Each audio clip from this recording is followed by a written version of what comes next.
नमस्कार, मैं news reporter Premlata. आप देख रहे हैं TG24 न्यूज़। इस वक्त मेरे साथ मौजूद हैं रिफाकत अली जी, कांग्रेस कैंडिडेट, और इन्होंने अमरोहा से भी चुनाव लड़े हुए हैं और दिल्ली में भी चुनाव लड़े हुए हैं। आइए इनसे बात करना चाहूँगी। सर, आप जगह जगह से इलेक्शन लड़ रहे हो, आजकल आप चर्चे में आ रहे हो लोगों के। आप कृष्णानगर से भी मतलब बहुत चर्चे में चल रहे हो, क्या कहना चाहोगे?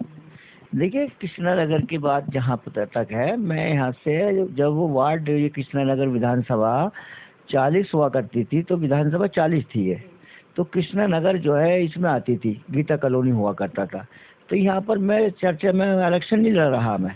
अब बहुत से लोग चाहते हैं कि इलेक्शन लड़ें, क्योंकि ये जो कृष्णानगर सीट है ये मुस्लिम सीट है। इसमें कुरैजी है, आराम पार्क है, राजेंद्र क्या नाम है, राजधानी क्लब है, और क्या नाम है, बहुत सी 4-5 मुस्लिम कॉलोनियाँ हैं। तो लोगों का सुझाव ये है कि भाई इलेक्शन लड़ो तुम। तो हम चाहते हैं यहाँ से हमारे सरदार जी हैं वो इलेक्शन लड़ रहे हैं, हम कोई इलेक्शन नहीं लड़ रहे। अगर पार्टी का कहीं से लड़ाना चाहेगी तो हम लड़ेंगे, लेकिन हम अपनी तरफ से इलेक्शन नहीं लड़ रहे। हाँ, ये पोस्टर वगैरह हमने ज़रूर लगाए पूरी दिल्ली में, कृष्णानगर में ही नहीं, हमने पूरी दिल्ली में इलेक्शन लगाए हैं। राहुल लाओ, देश बचाओ, संविधान बचाओ, क्योंकि राहुल गांधी जी के अलावा कोई चारा नहीं है। राहुल गांधी जी से इसलिए डरते हैं ये लोग, आरएसएस के और आम आदमी पार्टी के लोग।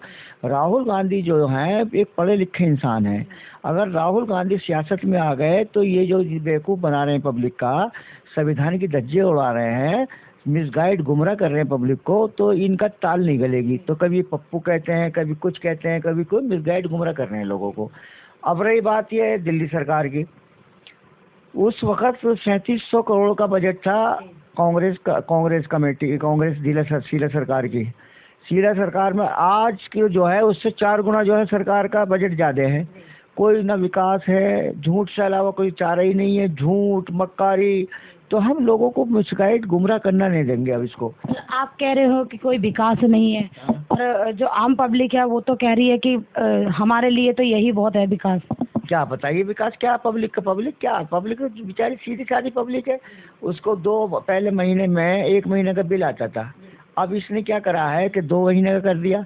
तो क्या नाम है, लोगों को मिसगाइड गुमराह कर रहा है। अब जो है कोई कुछ नहीं है इसने, ना कोई सड़कें हैं, ना पुल है, ना स्कूल है। अपनी तरफ से झूठी गवाही देते रहते हैं, अपना आप ही तारीफ करते रहते हैं। कभी आपने देखा है लता जी कि ऐसा कभी हुआ है तिहाड़ से सरकार चली है? कभी तिहाड़ से सरकार चलाई है किसी ने? इसने 150 दिन तिहाड़ से सरकार चलाई है। किसने? केजरीवाल ने। क्यों चलाई? कभी अभी आपने देखा लालू थे या मुलायम थे या माया थी या राहुल जी गांधी थे, शीला दीक्षित से कैसा इस्तीफा मांगता था ये?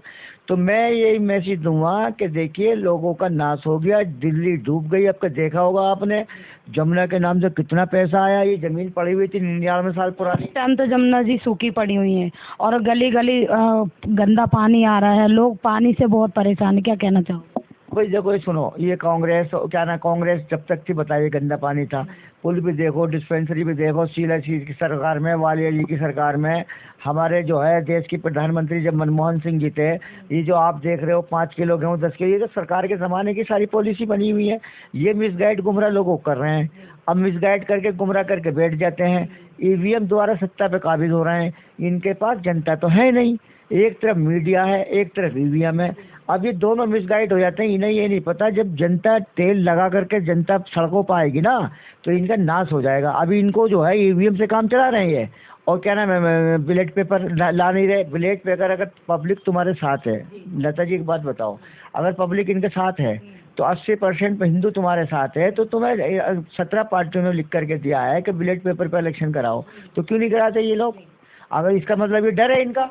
कांग्रेस पार्टी ही ईवीएम लाई थी, अब वो कह रहे कि ईवीएम हटाइएगा और बैलेट पेपर से चुनाव करवाइएगा। तो चुनाव अगर बैलेट पेपर से होता है तो फिर इसमें पेड़ का खर्चा बहुत हो जाएगा, पेपर बहुत ज़्यादा खर्चा होगा, रद्दी वेस्ट होगी, क्या कहना चाहो? नहीं, ये गलत है। एक बात बता दूं आपको, बैलेट पेपर का मतलब ये है कि बैलेट पेपर जो होता है जब नॉमिनेशन किया जाता है ना, मैं इलेक्शन रहा हूँ, मैं बताऊँगा, मैं आपका सवाल का जवाब मैं दूंगा सही तरीके से। ऐसा है, बैलेट पेपर का मतलब ये होता है जब इलेक्शन नॉमिनेशन करने जाते हैं तो इलेक्शन वाले दिन ही जब वो सारी फाइल हो जाती है तो एक दिन में जो है ये जो है नॉमिनेशन वो इलेक्शन कमीशन टाइप करने को, छापने को देता है। और ये पहले कई कई महीने पहले मशीनों की सेटिंग करनी पड़ती है, उसमें चोरी कितनी करनी है, कितनी मशीनें घुसानी है, कितनी बढ़ानी है, ये तो रात दिन लगे रहते हैं उसमें। बैलेट पेपर का मतलब ये है कि जब नॉमिनेशन करते हैं, नॉमिनेशन के बाद में 3 दिन बाद वो लिख करके देते हैं, ये छपना है। बिल्कुल कोई खर्चा नहीं होता और 2 दिन के अंदर काम होता है, उसमें बैलेट पेपर का कोई खर्चा नहीं। इनका तो जो है काम है, इनके साथ जनता तो है नहीं, ये बकवास करते हैं फालतू की। केजरीवाल जो है मेरे यहाँ पर आया था चल के, समझे, सुरेंद्र था, अमित मिश्रा थे, संजय सिंह एक आदमी बढ़िया है, और जो अच्छे लोग थे उसको इन्होंने हटा दिए।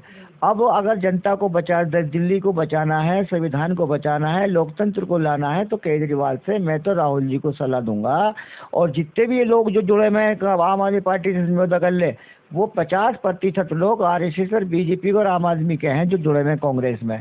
मैं तो राहुल जी से कहूँगा जो इसकी सलाह दे रहे हैं कि आम आदमी पार्टी से समझौता कर ले, उन लोगों की लिस्ट बनाई जाए और उन लोगों को जो है उन पर नज़र रखी जाए, क्योंकि वो कांग्रेस में रह करके जो है आम आदमी पार्टी को फ़ायदा पहुंचा रहे हैं। इसलिए कांग्रेस ही एक ऐसी पार्टी है जिसमें एक मकान है, 7 कमरे हैं, दलित का कमरा अलग है, जाट का अलग है, गुजर का अलग है, मुसलमान का अलग है।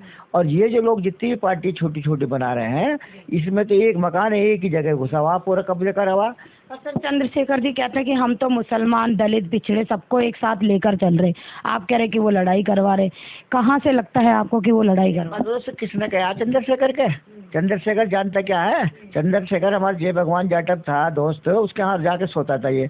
अभी मुस्तफाबाद में झगड़ा करा कर चला गया, टेलीफोन नहीं उठाया। ये दलितों को और मुसलमानों को भिड़वाना चाहता है, ये नकली दलित है। मायावती को ख़त्म करने के लिए इसको चंद्रशेखर को लाया गया है। दलितों को पता नहीं, जब कोई मसला खड़ा होगा तो लोगों को मैसेज ये जाएगा दलित और मुसलमानों का झगड़ा हो गया।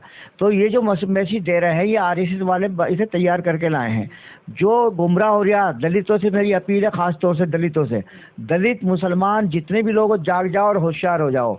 ये चंद्रशेखर दलित नहीं है, इसका भी आपने देखा होगा एक सीडी थी, क्या नाम है, बीजेपी वालों ने गाली दे रखी थी, बीजेपी वालों ने क्या नाम है पैसा दे रखा था, ये घूमते फिर रहे थे राजस्थान में। तो इससे होशियार हो जाओ। ये आरएसएस का, जैसे केजरीवाल को लेकर के आए थे यहाँ पर आरएसएस वाले, ऐसे ही बीजेपी वाले जो है चंद्रशेखर को लेकर के आए हैं। बीजेपी की और आरएसएस की इतनी हिम्मत नहीं है डायरेक्ट किसी से लड़ सके, वो बेपैंदी के लोटे होते हैं, वो इतना झूठ बोलते हैं, झूठ को भी सच कर देते हैं। संविधान की धज्जियां उड़ा रहे हैं, लोकतंत्र की धज्जियां उड़ा रहे हैं, समझे। बाबा साहब भीमराव अम्बेडकर झूठी कस्में खाते हैं संविधान की। कभी आज तक कभी ऐसा हुआ है? सुप्रीम कोर्ट को ये नहीं मानने, हाई कोर्ट को ये नहीं मानने। जब शपथ लेता है इंसान तो शपथ का मतलब क्या होता है, आप बताइए मुझे।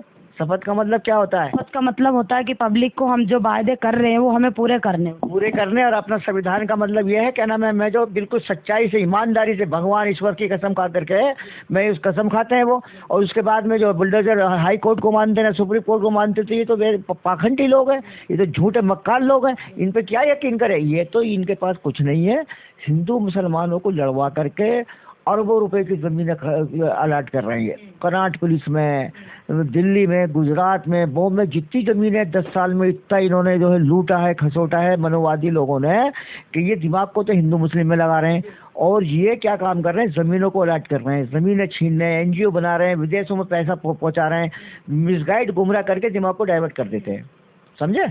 और मैं आपको एक बात और बता दूँ, होशियार हो जाओ, इनसे संगठित हो जाओ। आपके सरकार जो है क्या नाम है, कांग्रेस की आ रही है, और राहुल जो है देश के प्रधानमंत्री बनेंगे। लेकिन अडानी की ख्वाहिश ये है कि मैं इसको देश का प्रधानमंत्री बनाऊं, नीतीश कुमार को। नीतीश कुमार को इसलिए बनाते हैं, 10 साल से लालू को रोक रहे हैं। लालू जी को रोक दिया 10 साल से, 20 साल से, 10 दफे सीएम क्यों बनाया इसको जो है नीतीश कुमार को क्यों बनाते हैं? कभी ऐसा हुआ है? 80 सीटें तो बीजेपी की हैं, 85, और 40 सीटें जो उसकी क्या आरजेडी, उसकी जनता दल यू की, और सीएम जनता दल यू का बनता है। ऐसा क्यों बनता है? इसकी वजह क्या है, बताओ ना आप। सर बिहार में जो नीतीश कुमार की पार्टी थी, अब तक वो ही वहाँ से लड़ते रहे, और अब एकदम से उनको जो है प्रधानमंत्री बनाया जा रहा है। क्या कारण रहा? इसका कारण ये है कि वो आरएसएस का आदमी है, अडानी का आदमी है। जेटली को जब ले भेजा था तो लालू को रोकने के लिए नजीज को सीएम बना देते हैं। सीएम के अंडर में आता है डीएम, डीएम के अंडर में आता है आरओ देता परमाणु पत्र।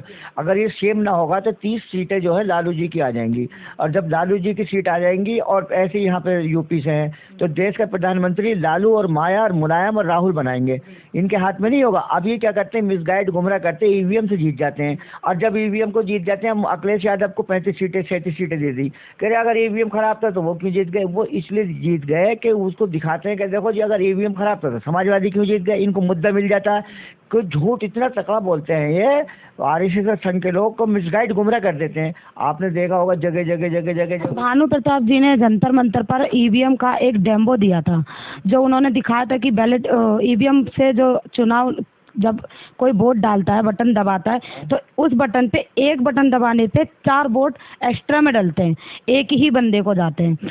तो ये सच है? ये बिल्कुल सच है, लेकिन थोड़ी सी गलती भानु प्रताप जी ने ये कर दी कि वो जब वो इलेक्शन हमारे मिशन को उन्होंने हाईजेक कर लिया था। वेमन मिश्राम जी लड़ रहे हैं इसके लिए, तेज सिंह जी जाटव है हमारे दोस्त हैं, कमिश्नर रह चुके हैं, 30 साल से जो है वहाँ से वो इलेक्शन लड़ रहे हैं, क्या नाम नगीना से, वो तो आज तक नहीं जीते क्योंकि वो ओरिजिनल दलित है। तेज सिंह जी है, कमिश्नर रह चुके हैं, अम्बेडकर पार्टी बना रखी है। ये लोग उसको लाते हैं जो इनके आरएसएस की हामी मिलाते हैं।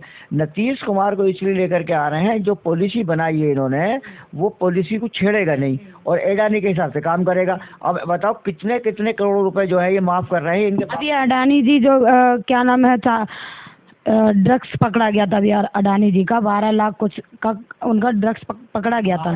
तो ड्रग्स के बारे में इतनी आम पब्लिक, बच्चे हैं छोटे छोटे, वो कितने बर्बाद हो रहे हैं, कितनी मतलब माँ बाप को भी नहीं अपने देखना चाहते।